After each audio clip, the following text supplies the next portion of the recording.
بسم اللہ الرحمن الرحیم ومن يعظم شعائر اللہ فإنها من تقوى القلوب صدق اللہ العظیم۔ برادران اسلام، آج ہم آپ کے سامنے اس بات کو ثابت کریں گے اور آپ کو بتائیں گے کہ مرزا جیلمی جو ہے یہ کن بابوں کو پڑھ کے سن کے گمراہ ہوا ہے اور گستاخ بے ادب اور منہ پھٹ ہوا ہے، کہاں سے اس نے یہ فیض لیا ہے بدبختی کا، یہ ہم آپ کے سامنے عرض کریں گے۔ چونکہ دعویٰ اس کا یہ ہے کہ ہم بابوں والے نہیں کتابوں والے ہیں، لیکن اس کے باقاعدہ بابے موجود ہیں، اور اسی کے بابوں میں سے ایک بابا دوسرے بابے کو صحابہ اکرام کا گستاخ کہتا ہے، اسی کا بابا دوسرے اس کے بابے کو، وہاں سے اس نے یہ گمراہی لی ہے۔ لیکن دعویٰ اس کا کیا ہے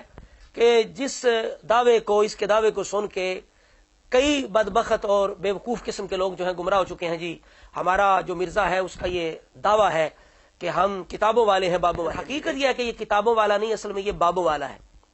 اور سب سے بڑا اس کا بابا شیطان ہے، پھر آگے بھی اس کے بابے ہیں۔ تو دعویٰ یہ کرتا ہے کہ ہم کتابوں والے ہیں، بابوں والے نہیں، لیکن مرزا جیلمی کے اپنے اتنے جھوٹ ہے، بکواس ہے جو دنیا کی کسی کتاب کے اندر نہیں، اپنے اس کے بکواس جھوٹ ہے۔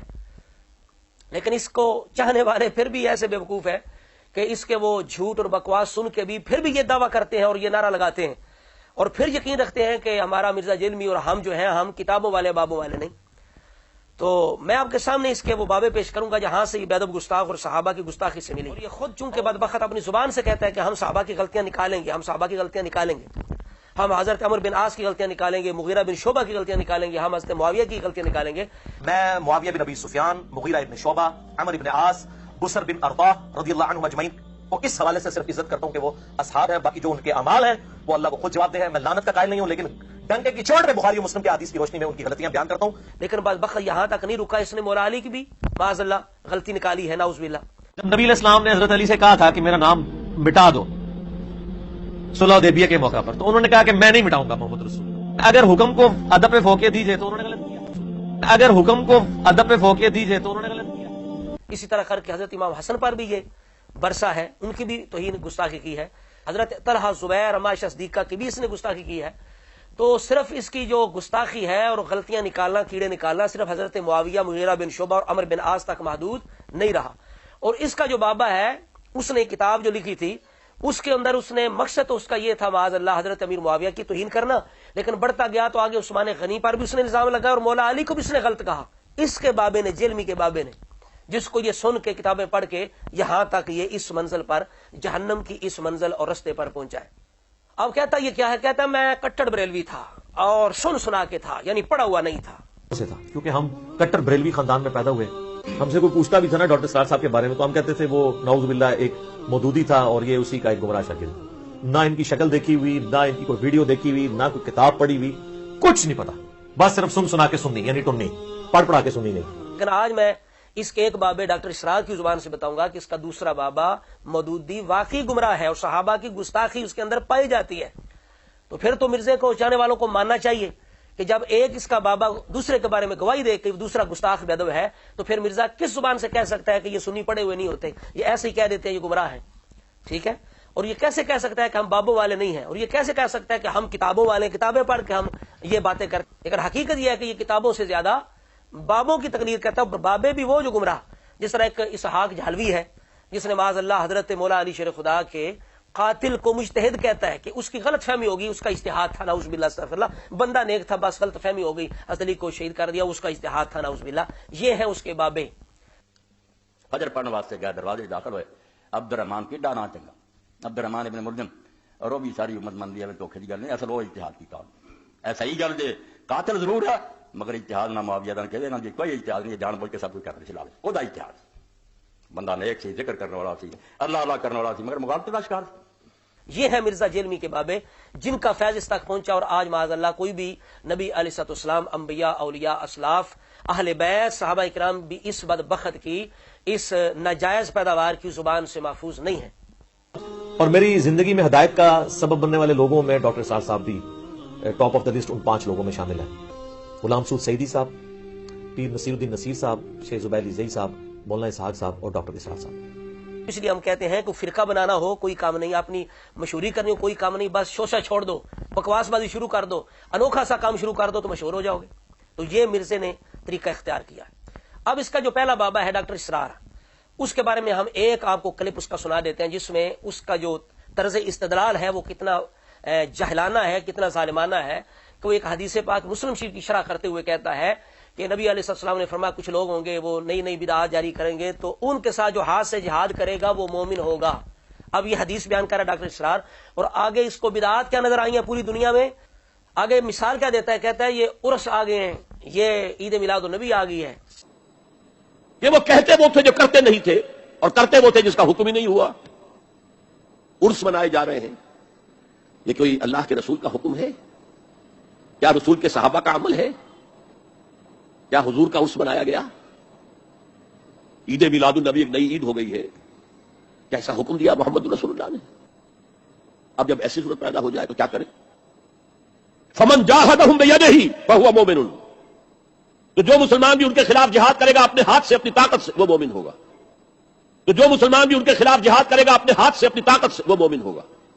سمجھ آ رہی ہے؟ تو اس کی نگاہ میں عرس کرنے والے، عید میلاد النبی کرنے والے اتنے بڑے بدعتی ہیں، اور اس کی نظر میں کوئی بدعتی نہیں ہے، یہ خود بھی اپنے نظر میں بدعتی نہیں ہے، اس کا سارا یہ تبلیغ کا طریقہ ڈاکٹر اسرار کا یہ بدعت تھا۔ کسی صحابی نے یہ کام نہیں کیا، رسول اللہ نے نہیں کیا، نہ کہا ہے کہ تم اس طرح جناب درس قرآن دینا، اس کو ریکارڈ کرنا، اور اس طرح کے بڑے بڑے اجتماعات کرنا، لاکھوں کروڑوں خرچ کرنا، اور وقت رکھنا، موضوع رکھنا، پھر کتابیں چھاپنا، یہ ساری بدعات ڈاکٹر اسرار کی رسول اللہ سے یا صحابہ سے ثابت نہیں ہے۔ اور خود ڈاکٹر اسرار کے وہ عقائد و نظریات جو اہل سنت سے بالکل ہٹ کے ہیں، علماء نے پوری گرفت کی ہے، تقریر تحریر کے اندر ڈاکٹر اسرار کا رد موجود ہے، اس سے اپنی کوئی بدعت نظر نہیں آئی، اسے ایک عرس کرنا اور عید میلاد النبی کرنا بدعت نظر آئی۔ پھر آگے کیا کہتا ہے کہ جو یہ کام کرنے والے ان کے ساتھ ہاتھ سے جہاد کرنے والا مومن ہے۔ تو اس کے بابے کی یہ علمی شان تھی کہ اس کی نظر میں عرس کرنے والے اور میلاد کرنے والے معاذ اللہ واجب القتل تھے، ان سے جہاد کرنے والے مومن۔ اس کا آگے مرزا کا دوسرا بابا مودودی، اس کے بارے میں کہتا ہے کہ تاریخ اسلام کے اندر ایک واحد انسان ہے جس کی کتابیں پڑھ کر مرنے کے بعد ہزاروں بندے مسلمان ہوئے، ایک ہی بندہ ہے مرنے کے بعد جس کی کتابیں پڑھ کے بندے مسلمان ہوئے۔ مانا نہیں جا رہا، دنیا میں ایک انسان ہے، بلکہ میں کہتا ہوں اسلامک ہسٹری میں ایک انسان ہے جس کی ہر ٹاپک پہ آپ کو کوئی نہ کوئی بک ملے گی، جس کے مرنے کے بعد اس کی کتابیں پڑھ کے ہزاروں لوگ مسلمان ہوئے۔ یہ ابو امینہ بلال فلپس مودودی صاحب کا ایک کتابچہ پڑھ کے مسلمان ہوئے، جس میں آگے کہتا ہے کہ تصوف کو ختم کرنے والا، پیری مریدی کو ختم کرنے والا یہ بندہ ہے معاذ اللہ، یعنی مودودی نے تصوف کو اور پیری مریدی کو ختم کر دیا ہے۔ یعنی مرزا جھوٹ بولنے کا اور ہوائی چھوڑنے کا اتنا ماہر ہے، اتنی تسلی سے چھوڑتا ہے کہ بالکل چہرے پہ ذرا بھی بے شرمی کے آثار نظر نہیں آتے، اور سننے والوں کو بھی احساس نہیں ہوتا کہ یہ کس طرح اس نے تسلی کے ساتھ جھوٹ بول دیا، ہوائی شرلائی چھوڑ دی ہے کہ جس کی کوئی حیثیت اور کوئی حقیقت ہی نہیں۔ اب آگے کہتا ہے کہ 1000 سالوں سے قرآن سے لوگ دور ہو گئے تھے، فقہ اور حدیث کی باتیں کرتے تھے، قرآن کی بات ہی کوئی نہیں کرتا تھا، تو مودودی نے پوری دنیا میں قرآن پھیلا دیا۔ آگے ایک اور ہوائی چھوڑتا ہے، کہتا ہے دنیا کے اندر جہاں بھی قرآن کا پیغام ملے گا تو وہاں مودودی کا شاگرد موجود ہوگا، مودودی کا فیض ہوگا، نعوذ باللہ استغفر اللہ لعنت اللہ علی الکاذبین۔ تو کسی نے سوچا تھا کہ مولانا مودودی رحمہ اللہ تعالی تو پوری دنیا سے پیری فقیری اور تصوف کے خاتمے کا سبب وہ بندہ بننے والا ہے؟ یہ میرا دعویٰ ہے کہ پچھلے 1000 سال میں آپ مودودی صاحب جیسا کوئی بندہ نہیں دکھا سکتے جس نے قرآن کے لیے یہ خدمت کی ہو، اور پھر آج بھی پوری دنیا میں جہاں کہیں قرآن کی آواز ہے آپ ایک بندہ نہیں بتا سکتے جو کسی نہ کسی حوالے سے مودودی صاحب کے شاگرد نہ ہو، ناٹ ایٹ آل، نہیں بتا سکتے۔ جس کو ڈیپ ڈگ کرے، ڈاکٹر اسرار صاحب ڈائریکٹ مودودی صاحب کے شاگرد، ڈاکٹر فرد ہاشمی کے والد صاحب جماعت اسلامی کے سرگودا کے امیر، انہوں نے اپنی بیٹیوں کی تربیت کی صرف اس وجہ سے کہ مودودی صاحب کی تربیت یافتہ تھے وہ لوگ، ان کی دونوں بیٹیاں نگہت ہاشمی، فرد ہاشمی۔ اب جناب اس کا یہ جو بابا ہے مودودی، دوسرا بابا، اس کی کیا حیثیت ہے؟ یہ مرزا جیلمی کہاں سے صحابہ کا گستاخ بنا؟ صحابہ کی غلطیاں نکالنی اس نے کہاں سے شروع کی؟ اس نے اپنی مشہوری کے لیے کون سا طریقہ اختیار کیا؟ کس کی کتابیں پڑھی؟ تو وہ مودودی ہے، اور بالخصوص اس کی یہ کتاب ہے خلافت و ملوکیت، جسے پڑھ کے مرزا جیلمی گمراہ ہوا ہے اور گستاخ ہوا ہے۔ اور اس کتاب کے اندر معاذ اللہ اس مودودی نے حضرت عثمان کی بھی غلطیاں نکالی ہیں، چلا تھا حضرت معاویہ پہ تان کرنے، اس لیے بزرگ کہہ گئے ہیں کہ معاویہ تو ستر لصحاب النبی، آج بھی یہ بات صحیح سچی ثابت ہو رہی ہے، آج بھی جو حضرت معاویہ پہ زبان چلاتا ہے وہ آگے حضرت عثمان خلفائے راشدین اہل بیت پر بھی زبان چلاتا ہے۔ اب اس نے اس کتاب کے اندر یہ جو ایڈیشن ہے اس کے اندر صفحہ نمبر 113-16 پر عثمان غنی کی بھی توہین کی ہے، ان پر بھی تان کیا ہے، ان کی بھی غلطی نکالی ہے مودودی نے۔ اسی طرح کر کے 174 صفحے پر حضرت امیر معاویہ، ویسے تو پوری کتاب کے اندر ہی اس نے گستاخیاں کی ہیں، لیکن 174 صفحہ جو ہے وہ بالخصوص آپ پڑھ لیجئے گا۔ اسی طرح کر کے اس بندے نے مودودی نے جب یہ چلا تھا حضرت معاویہ کی غلطیاں نکالنے اور باقی خلفاء راشدین کی، تو پھر یہاں تک نہ ٹھہرا بلکہ معاذ اللہ استغفر اللہ یہ مولا علی شیر خدا کی بھی غلطیاں نکالتا رہا، ان کی بھی غلطی اس نے نکالی. یہ صفحہ نمبر 146 ہے اور 348 ہے. اس پر اس نے معاذ اللہ اس ایڈیشن کے ان صفحات پر اس نے مولا علی کی بھی غلطی نکالی ہے کہ معاذ اللہ جو قاتلین عثمان تھے وہ مولا علی کے مقرب تھے اور ان کو مولا علی نے عہدے دیے، تو کہتا ہے یہ حضرت علی کی غلطی، ہم اسے غلطی ہی کہیں گے. اب سنائیں، یہ ہے انجام صحابہ پہ زبان چلانے اور تاریخ پر یقین کرنے کا. یہاں سے مرزے کو فیض ملا ہے کہ یہ بدبخت بھی کہتا ہے کہ میں غلطیاں نکالوں گا. اور ظہور فیضی جو ہے اسے بھی خلاف تو ملوکیت سے یہاں سے فیض ملا. اور یعنی مرزا جیلمی اور ظہور فیضی کا یہی امام ہے مودودی. اسے پڑھ کر یہ لوگ صحابہ کی غلطیاں اور کیڑے نکالتے ہیں معاذ اللہ استغفر اللہ، اور کسی کو بھی انہوں نے معاف نہیں کیا. جیسے ظہور فیضی نے خلفاء راشدین کی بھی توہین کی ہے، امام حسن مجتبی کی بھی توہین کی ہے، اسی طرح مرزا جیلمی نے بھی معاذ اللہ خلفاء راشدین، حضرت امام حسن، مولا علی شیر خدا، طلحہ زبیر، عائشہ صدیقہ کی توہین کی ہے. اور کیونکہ تو لہذا چونکہ ان کا امام جو ہے اس کے قلم سے کوئی بھی نہیں بچا، نہ حضرت عثمان غنی، نہ مولا علی شیر خدا، نہ حضرت امیر معاویہ. تو یہی وجہ ہے، یہی وہ بندہ مودودی جسے پڑھ کر مرزا جیلمی یہاں تک پہنچا اور ظہور احمد فیضی یہاں تک پہنچا ہے کہ اب یہ دو بدبخت بھی وہ ہیں جن کے زبان و قلم سے نہ اہل بیت محفوظ ہیں، نہ خلفاء راشدین محفوظ ہیں، نہ صحابہ کرام محفوظ ہیں. تو اب میں آپ کے سامنے پیش کرتا ہوں کہ مرزا جیلمی نے مودودی کی بڑی تعریف کی ہے کہ اس کے ذریعے سے قرآن پھیلا ہے اور قرآن کا فیض عام ہوا ہے. اور یہ بھی یہ کہتا ہے کہ ڈاکٹر اسرار مودودی کے شاگرد ہیں، ڈائریکٹ شاگرد ہیں. تو اب آپ کے سامنے میں یہ جو شاگرد ہے مودودی کا بقول مرزے کے ڈاکٹر اسرار، اس کی زبان سے مودودی کی حیثیت اور مودودی کی اس کتاب خلافت و ملوکیت کی حیثیت آپ کے سامنے پیش کرتا ہوں کہ ڈاکٹر اسرار نے یہ خود اقرار کیا ہے کہ مولانا مدنی کہتے تھے خلافت و ملوکیت کتاب پڑھ کے کہ اس نے مودودی نے اس کے اندر حضرت عثمان غنی کے بارے میں بھی ایسی باتیں کی ہیں جو تان کا سبب بنی ہیں. تاریخ کو بھی تروڑ مروڑ کے مودودی نے پیش کیا ہے، جس کا قرآن سے زیادہ، جس مودودی کا قرآن سے زیادہ تاریخ پر ایمان تھا کہ صحابہ کرام کے بارے میں قرآن جو کچھ کہتا ہے اس کو پس پش ڈال کے مودودی نے تاریخ پر یقین کرتے ہوئے صحابہ پہ تان کیا، مولا علی شیر خدا، حضرت عثمان، حضرت معاویہ پہ تان کیا. یہ تاریخ بھی اس نے ایمانداری سے پیش نہیں کی مودودی نے بقول ڈاکٹر اسرار کے کہ اگر تاریخ بھی ایمانداری سے پیش کرتا تو پھر بھی صحابہ پہ تان نہ ہوتا. اور ڈاکٹر اسرار کہہ رہے ہیں کہ مولانا مدنی نے پہلی بھانپ لیا تھا کہ یہ بندہ جو ہے خطرے کی گھنٹی ہے، اس کے تیور کے اندر، اس کے انداز کے اندر، فکر کے اندر ٹیڑھا پن ہے، کجی ہے، اور صحابہ کرام اسلاف کے بارے میں بے ادبی گستاخی پائی جاتی ہے. اور اس کی خلافت و ملوکیت کتاب اس حیثیت کی ہے کہ جس کو پڑھ کے لوگ صحابہ کے بے ادب گستاخ ہوتے ہیں.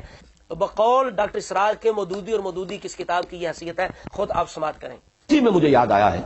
کہ حضرت عثمان کے بارے میں رضی اللہ تعالی عنہ خلافت و ملوکیت نامی کتاب میں بالکل اسی کی ایک مثال موجود ہے. تاریخ کی کتابوں میں ایک واقعہ یوں درج تھا اور ہے اب بھی کہ ایک جنگ سے مال غنیمت آیا، 5 لاکھ درہم کا مال غنیمت. حضرت عثمان نے وہ سارا کا سارا اپنے سالے مروان ابن حکم کو بخش دیا. بس یہ واقعہ ہبا کر دیا. اب صرف اس واقعے کو درج کرنے کا مطلب کیا ہے؟ حضرت عثمان نے خیانت کی. وہ مال غنیمت ان کی جاگیر تو نہیں تھا، وہ تو مال جو ہے مسلمانوں کا ہے. 1/5 حصہ اس کا بیت المال میں جائے گا، 4/5 حصہ جو ہے وہ غنیمت کا تقسیم ہوگا مجاہدین میں. یا اگر 1/5 حصہ ہی وہ آیا تھا، 4/5 حصہ وہاں تقسیم ہو چکا تھا، یہ 1/5 تھا تو یہ بیت المال کی ملکیت تھا، حضرت عثمان کی ذاتی ملکیت تو نہیں تھا. 5 لاکھ اگر 1/5 تھا تو گویا کہ 25 لاکھ کی تھی وہ، جس میں سے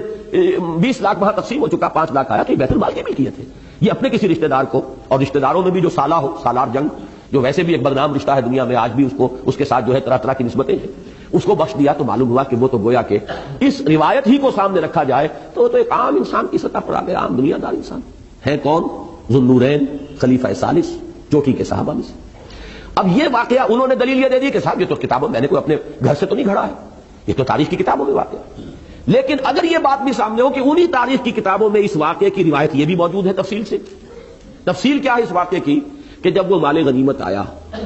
وہ مال غنیمت ہوتا تھا اجناس کی صورت میں، چیزوں کی صورت میں، وہ کوئی نقد تو نہیں ہوتا تھا. حضرت عثمان نے مجلس شورا سے اجازت لے کر وہ سارا مال 5 لاکھ میں خرید لیا. 5 لاکھ بیت المال میں داخل کر دیے اپنی ذاتی جیب سے، اس مال کو خرید لیا، وہ بھی اجازت سے، اصحاب شورا کی اجازت سے. کہ بجائے اس کے کہ یہ سارا مال جو ہے بیت المال کے اندر اس طرح جمع کیا جائے، نقد میں 5 لاکھ میں یہ مال اگر آپ اجازت دیں تو میں لے لیتا ہوں، 5 لاکھ بیت المال میں داخل ہو جائیں گے. یہ مال اب آپ کی ذاتی ملکیت ہے، اب آپ جسے چاہیں ہبا کریں، کسی کو دے دیں، کسی کو کوئی اعتراض نہیں. یہ تفصیل بھی اگر موجود ہو تاریخ کی کتاب میں پھر ایک شخص اس واقعے کو جو ہے مجمل بیان کرتا ہے تو معلوم ہوتا ہے کہ یہاں کوئی نہ کوئی نقطۂ نظر کی کجی ہے، کوئی ٹیڑھ ہے، کوئی اپنی سوچ کے اندر جو ہے وہ غلطی جو ہے وہ پیدا ہو چکی ہے۔ مولانا مدنی رحمہ اللہ کو بہت پہلے یہ شک ہو گیا تھا اور انہوں نے اس کا اظہار کیا تھا کہ ان کے مزاج کے اندر صحابہ کرام سے اور بزرگوں سے اور اسلاف سے جو ہے ایک گستاخی کا رجحان پایا جاتا ہے۔ اس وقت تک یہ چیزیں اس طرح کی واضح طور پہ سامنے نہیں آئی تھی، لیکن ہوتے اہل اللہ کے جو کسی چیز کو بھانپ لیتے ہیں، کسی چیز کا اندازہ انہیں کسی کے انداز سے ہو جاتا ہے۔ تو اس قسم کا واقعہ یہ ہے کہ خلافت و ملوکیت تو خیر اس کی بہت ہی بڑی مثال ہے۔ کیوں جناب آپ نے سن لیا، اب آپ اس نتیجے پہ پہنچ چکے ہیں کہ مرزا جیلمی یہاں تک کیسے پہنچا ہے، کہاں سے اسے فیض ملا ہے۔ یہ مودودی کا اور خلافت و ملوکیت اس کے پاس فیض ہے، جو کہتا ہے میں صحابہ کی غلطیاں نکالتا ہوں، پھر نکالتا اپنے امام کی پیروی کرتا ہوا اس نے مولا علی کی بھی غلطیاں نکالی، امام حسن کی بھی، طلحہ زبیر معاش صدیق رضی اللہ تعالیٰ عنہم، کوئی بھی اس کی بدبخت کی زبان سے محفوظ نہیں رہا۔ اب دوسرا بابا جس کی آج کل یہ کتابیں پڑھتا ہے اور اس کی کتابوں کا تعارف بھی پیش کرتا ہے اور لوگوں کو ترغیب بھی دیتا ہے کہ اس کی کتابیں پڑھا کرو، وہ اس کا بابا ہے آج کل کا ظہور احمد فیضی، کہ اس کی جو کتاب ہے الحدیث الموضوعہ، جس کے اندر اس نے کسی کو بھی معاف نہیں کیا، امام مسلم، امام بخاری، اسلاف امت پر، اعلی حضرت رحمۃ اللہ علیہ پر، سب پر اس نے جو ہے وہ تنقید کی ہے اور زبان چلائی ہے ظہور احمد فیضی نے۔ اور جو صحیح حدیث ہے بخاری مسلم کی، ان پر بھی اس نے جرا کر کے معاذ اللہ انہیں بھی مشکوک کرنے کی کوشش کی ہے، وہ ظہور احمد فیضی کہ جس نے بغض معاویہ میں کسی کو بھی معاف نہیں کیا۔ اس کے بارے میں، اس کی کتاب کے بارے میں مرزا جیلمی کیا کہتا ہے، کہتا ہے بریلوی مکتبہ فکر کا ظہور احمد فیضی۔ بل میں آپ سب کو مشورہ دوں گا کہ یہ جناب ایک کتاب ہے بریلوی عالم قاری ظہور احمد فیضی صاحب حافظہ اللہ تعالی، اور جو جعلی وہ کتابیں دعوت اسلامی نے بھی یہ کتاب چھاپی، اس پوری کتاب کا پوسٹ مارٹم انہوں نے کیا ہے اور ساری روایتیں انہوں نے ایڈریس کی ہیں۔ بڑی مزے کی کتاب ہے اور بڑے مینیجبل۔ لعنت اللہ علی الکاذبین، بدبخت پہلے اپنے امام اپنے باپ ظہور فیضی سے پوچھ لو کہ تو اپنے آپ کو بریلوی مانتا بھی ہے، جبکہ وہ اعلی حضرت رحمۃ اللہ تعالی علیہ پر بھی تنقید کرتا ہے حضرت معاویہ کی وجہ سے۔ اس طرح کہتا ہے حافظ اللہ، یعنی یہ جو ظہور فیضی ہے اس کے نزدیک یہ حافظ اللہ تعالی ہے، اور دوسری طرف کہتا ہے حضرت معاویہ کو جو میں رضی اللہ عنہ کہتا ہوں تو اوپر سے کہتا ہوں، بڑی مشکل سے کہتا ہوں، یعنی صحابی رسول کو رضی اللہ عنہ کہنا کہ قرآن کے اندر اعزاز موجود ہے، صحابی بھی مانتا ہے، تو یہ ملعون کہتا ہے کہ میرا دل نہیں کرتا، اور جو حضرت معاویہ پہ بھونکنے والا ظہور فیضی ہے اس کے بارے میں کہتا ہے حافظ اللہ تعالی۔ یہ ہے مرزا جیلمی کا انصاف، اور یہ ہے اس کی بدبختی اور یہ اس کی خباثت کہ دعوت اسلامی کی جیلی کتاب ہے اور ظہور فیضی کی اصلی کتاب ہے۔ کاش یہ بدبخت کبھی ظہور فیضی کی کتابوں کے رد میں جو علماء کتابیں لکھ رہے ہیں وہ بھی پڑھے، پتہ چلے کہ ظہور فیضی کتنا بڑا جاہل، کتنا بڑا بیادب، کتنا بڑا مکار، فراڈی۔ 2 نمبر ہے کہ شیخین کریمین کے صحیح فضائل کے مقابلے میں منکر، اسی طرح موضوع، شدید ضعیف قسم کی، بیکار قسم کی رافضی جو راوی ہیں، ان کی جو منافقت کے ساتھ روایتیں ہماری کتابوں کے اندر آئی ہیں، ان کو یہ پیش کر کے اہل سنت کے جو مسلمہ عقائد ہیں، جمہوری اور اجماعی عقائد ان کو مشکوک کرنے کی کوشش کرتا ہے ظہور احمد فیضی۔ تو یہ کہہ رہا ہے کہ دعوت اسلامی کی جیلی کتاب ہے اور اس کی اصلی کتاب ہے اور بڑے مزے کی کتاب ہے، اور کہتا ہے کہ اس نے ظہور فیضی نے دعوت اسلامی کی کتاب کا پوسٹ مارٹم کیا۔ بیٹا ظہور فیضی کا جو لوگ پوسٹ مارٹم کہہ رہے ہیں، کبھی تو وہ بھی پڑھ لے تجھے پتا چل جائے، لیکن تیرے اندر حلال خون ہی نہیں، تیرے اندر غیرت نام کی شے ہی نہیں، تو چاہتے یہ ہے، تیرا مشن ہی جو ہے وہ صحابہ کرام کی گستاخی ہے اور گمراہی پھیلانا ہے، اس لیے تو کبھی بھی انصاف سے کام نہیں لے گا، اور جو علماء حق ہیں اور جو سیدھے رستے والے ہیں صراط الذین انعمت علیہم، کبھی بھی تو ان کی کتابیں نہیں پڑھے گا، نہ اس رستے پہ تو چلے گا۔ اہل سنت سے ہٹ کے جن لوگوں نے شوشے چھوڑے ان کا تو مقلد ہے، اور تیرا کام بھی شوشے چھوڑنا، جھوٹ بولنا، ہوائیاں شرلائیاں چھوڑنا ہے، وہ تو چھوڑتا رہے گا۔ تو یہ ہے مرزے کی حیثیت اور مرزے کی حقیقت، مرزے کے بابے کون ہیں، یہ کہاں سے گمراہ ہوا، یہ صحابہ کی غلطیاں کس بنیاد پہ نکالتا ہے، تو اس کی ساری بنیاد یہ کتاب ہے، مودودی ہے۔ اور اس کے دوسرے بابے ڈاکٹر اسرار کی زبان سے سن لیا آپ نے کہ مودودی جو ہے وہ صحابہ کا گستاخ تھا، اسلاف کا گستاخ تھا۔ اس کی کتاب کے اندر بھی صحابہ کے بارے میں جو خبیث اور غلیظ قسم کا مواد ہے، انداز ہے، موجود ہے۔ اللہ رب العزت کی بارگاہ میں دعا کرتے ہیں مولا تعالی ہمیں کہ اس جیسے جو دجال کذاب شریر لوگ ہیں، اللہ تعالیٰ ان کے شر سے ہمارے ایمانوں کو محفوظ رکھے، اور جو اسلاف امت ہیں، جو صراط مستقیم والے لوگ ہیں، جو علماء حق ہیں، اللہ تعالیٰ ان کے نقش قدم پر ہمیں چلنے کی توفیق عطا فرمائے۔